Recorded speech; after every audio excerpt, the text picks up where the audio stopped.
Edwin Washington Edwards' political ambitions started as a child, but he would spend a brief time in the U.S. Navy, then complete LSU Law School at age 21 before his itch for elected office would become too strong to ignore.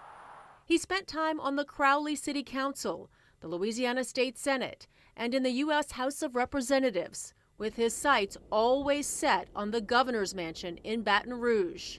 He wanted to be in politics, and voters wanted him. In 1972, Edwards took the oath of office as Louisiana's 50th governor, serving 2 terms. The state prospered during the 70s oil boom. His 3rd term came in 1984, when he unseated Republican incumbent Dave Treen. Edwin Edwards had swagger and flaunted his one-liners on the campaign trails, saying, quote, "The only way I can lose this election is if I'm caught in bed with either a dead girl or live boy."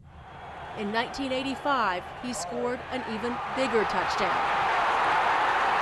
He convinced Tom Benson to purchase the New Orleans Saints and keep the NFL team from leaving town. We'll be at this a long time, everybody. But federal prosecutors were after Edwards. Well, as somebody said, instead of this being the trial of the century, it's the century of the trial. That same year, the governor stood trial on charges of mail fraud, obstruction of justice, and bribery over allegations of illegal dealings involving state hospitals. After 2 trials, he was acquitted in 1986. Edwards took a break from the governor's mansion until he would go up against the former imperial wizard of the Ku Klux Klan, David Duke, in 1991. It was a landslide victory for Edwards. In his 4th term, Edwards pushed for casino gambling in Louisiana, 1 land-based casino in New Orleans, and 15 casino riverboat licenses.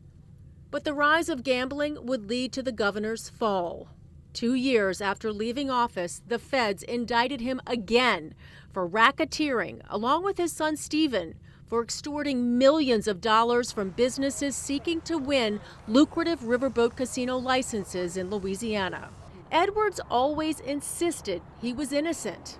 This time, a jury disagreed. Chinese have a saying that if you sit by the river long enough, the dead body of your enemy will come floating down the river. I suppose the feds sat by the river long enough, so here comes my body. At the age of 76 in 2002,